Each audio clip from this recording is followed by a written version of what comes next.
Welcome to channel maths concept academy. मेरा नाम रवि, मैं आपके लिए मैथमेटिकल कंटेंट और साथ ही साथ केबीएस की अपडेट लेके आता हूँ। तो ये वीडियो जो मैं बना रहा हूँ ये बहुत ही इंटरेस्टिंग टॉपिक है और बहुत ही प्रेरणादायक टॉपिक है, ठीक है ना। कि 3 से 4 महीने, एक बच्चा मुझसे कहता है, एक बहुत सारों ने कहा कि सर अब मेरे पे 3 से 4 महीने बचे हैं, मैं तैयारी कर रहा हूँ और एक जना जो 2 साल से या 3 साल से या 1 साल से तैयारी कर रहा है, ठीक है ना, तो क्या मैं उन्हें कंपीट कर पाऊंगा। पहली बात तो आपको मैं ये बता देता हूँ कि ये जो समय होता है कि आपने कितना समय तैयारी किया या इसने कितना समय तैयारी किया, इस पे ये डिपेंड करता ही नहीं है कि कौन सिलेक्शन लेगा। हाँ, अब कल को ये मत कह देना कि मेरे पे 2 दिन है, मैं कर पाऊंगा नहीं कर पाऊंगा। एक मिनिमम डेज चाहिए होते हैं। तो आइडियली अगर आप किसी भी, मैं मान लो केवीएस पीआरटी को टारगेट रख के बताता हूं, इसी तरीके से आप D triple S B PRT को भी रख सकते हो, ठीक है ना। दोनों को रख सकते हो और आप इससे समझ सकते हो। तो केवीएस पीआरटी को टारगेट रख के बताता हूं कि देखो, हर किसी का सिलेबस का एक मिनिमम डेज होते हैं कि अगर आप इतने घंटे मिनिमम पढ़ोगे और इतने समय में सिलेबस कवर हो जाएगा। वो मिनिमम डेज तो मैंडेटरी है। समझ आ रहा है मैं क्या कह रहा हूं। अब आप ये नहीं कह सकते कि सर मेरे पे 1 महीना है, मैं तैयारी कर सकता हूं नहीं कर सकता हूं, वो एक गलत बात है। और ये उसकी बात कर रहा हूं जो प्राइमरी फेज से चलेगा, जो शुरुआत से कर रहा है, बिगिनर है, जिसने आज से पहले कोई एग्जाम नहीं दिया या दिया भी है तो सीरियस होके नहीं दिया, ठीक है ना। तो आइडियली अगर आप डेली 4 से 5 घंटे पढ़ते हो, और 4 से 5 का मतलब है अच्छे से पढ़ना। अब ऐसा नहीं है पढ़ तो 4 से 5 घंटे रहे हो, उसमें बीच बीच में मोबाइल देख रहे हो या फिर कोई दिमाग आपका कहीं और इन्वॉल्व है, ये नहीं होना चाहिए। फिर तो आप 36 घंटे भी पढ़ो दिन में तब भी कम होंगे। समझ आ रहा मैं क्या कह रहा हूं। मैं सीरियस 4 to 5 आवर की स्टडी कह रहा हूं, मतलब सीरियस वाले, ठीक है ना। सीरियस वाले कह रहा हूं कि 4 to 5 आवर आपको पढ़ने हैं। अगर आप ऐसा करते हो तो ये तो बहुत छोटी बात कही। एसएससी सीरियल की बात बताता हूं। एसएससी सीरियल वो तो इससे बड़ा पेपर और टफ कंपटीशन है, वो भी कंप्लीट हो जाएगा, लेकिन हटाओ। केवीएस पीआरटी की बात बताता हूं।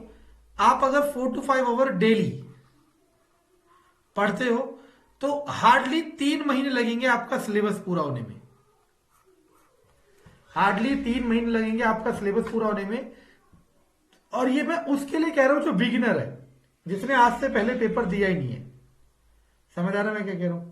लेकिन और D triple S B PRT का थोड़ा सा पैटर्न अलग है, तो इसमें 4 से 5 महीने लगेंगे। और ये उसके लिए जो बिगिनर है। और आप अगर कुछ सब्जेक्ट में अच्छे हो, मान लो आप मैथ्स में अच्छे हो, रीजनिंग में अच्छे हो, साइंस में अच्छे हो, मान लिया आप ईवीएस में अच्छे हो, मान लिया आप पेडागोगी में अच्छे हो, तो आपका ये समय कम हो जाएगा थोड़ा। समझ आया। लेकिन अब ना, अब आप सोचना, बचे ही आपके 3 से 4 महीने या 4 से 5 महीने, ठीक है। D triple S B PRT का तो कंफर्म होगा। और अब आप कह रहे हो सर इतने महीने में मैं तैयारी करूंगा तो मैं सिलेक्शन कैसे लूंगा। ऑब्वियस सी बात है कि एक जना जो 1 साल या 2 साल या 3 साल से तैयारी कर रहा है और जो 4 से 5 महीने या 3 से 4 महीने लगा रहा है, अब उनकी स्ट्रेटजी पे डिपेंड करता है। अगर आप 3 से 4 महीने लगाते हो तो आपको अपनी स्ट्रेटजी कैसे बनानी पड़ेगी, जैसे मैं बता देता हूं। 36 बार बता चुका हूं, लेकिन ये फ्री है इसलिए आप लोग नहीं समझते हो, ये फ्री है इसलिए आप लोग नहीं समझते हो, ठीक है ना। तो हमारे पास 10 नंबर का इंग्लिश, 10 नंबर का हिंदी, 10 नंबर का जीके एंड सीए, 10 नंबर का रीजनिंग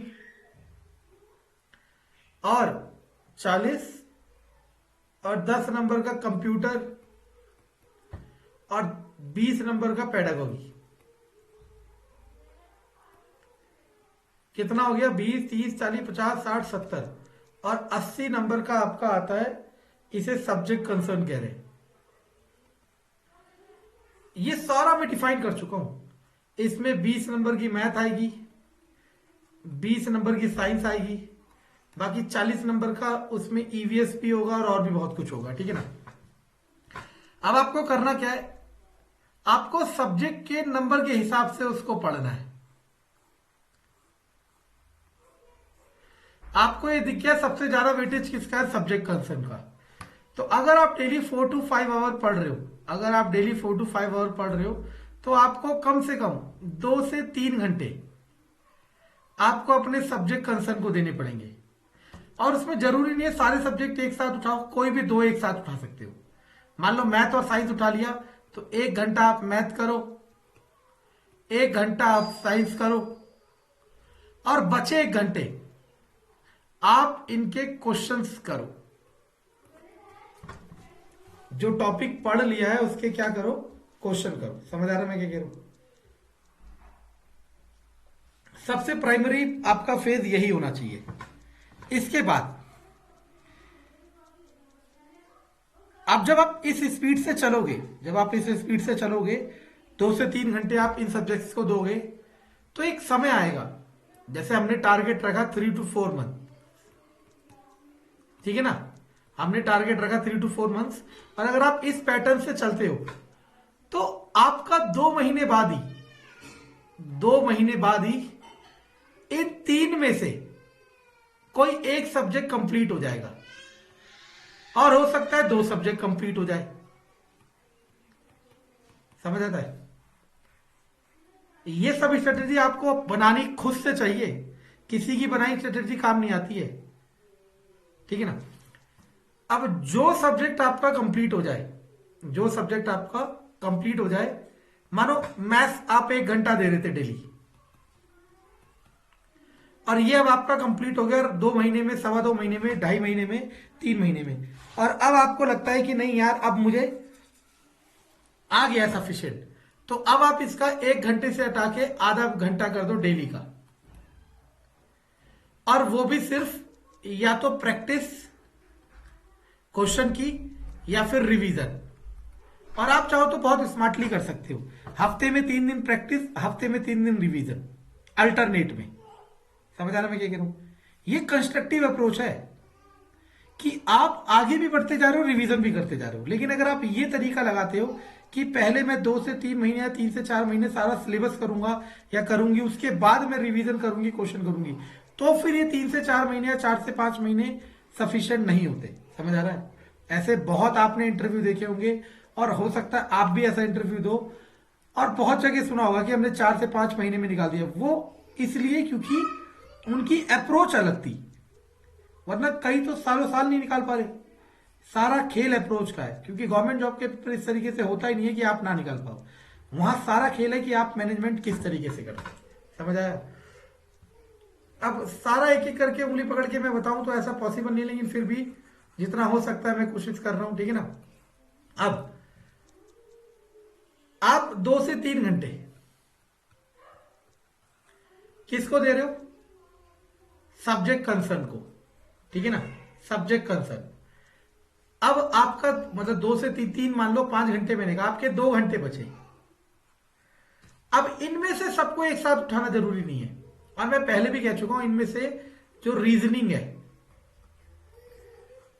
उसे तो सब्जेक्ट की तरह करना ही नहीं है और समय देना ही नहीं है। आपको क्या करना है, जब भी रात को नींद सोने से पहले एक सेट लगाओ, या फिर गिन के 10 क्वेश्चन करो, गिन के 20 क्वेश्चन करो। अगर आपका मन आज क्यूब करने का है क्यूब करो, डाइस करने का डाइस करो, पजल करने का पजल नहीं आता, जो करने का मन है वो करो। समझ आया? 5-10 क्वेश्चन। और यूट्यूब पे दुनिया भर के डाटा अवेलेबल है, अगर लगता है कोई मुझे पढ़ाना है तो वो कर लो, मुझसे पूछ लो, ठीक है ना। तो इसको अलग से समय नहीं देना। अब 2 घंटे का कहानी बता रहा हूं। अब ये करंट अफेयर और जीके, अब ये हल्ला मचाने के लिए तो दुनिया भर का कंटेंट है, लेकिन देखा जाए तो आपके 10 नंबर का है।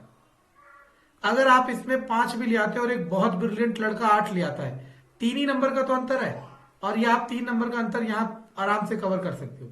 तो जीके और करंट अफेयर के लिए आप दिन के डेली आधे घंटे से ज्यादा दो ही मत, आधे घंटे से ज्यादा दो ही मत। कुछ नहीं करना, मैगजीन पढ़नी है और जो भी आप पे किताबें वो पढ़नी है, ठीक है ना। अब बचा 1.5 घंटा, और इस 1.5 घंटे के लिए आपको इंग्लिश, हिंदी और कंप्यूटर और पैडागॉजी, 1 घंटा तो सेपरेट पैडागॉजी का रख दो। और करना कैसे, बुक्स में बता चुका हूं, बार बार नहीं बताई जाएगी, ठीक है ना।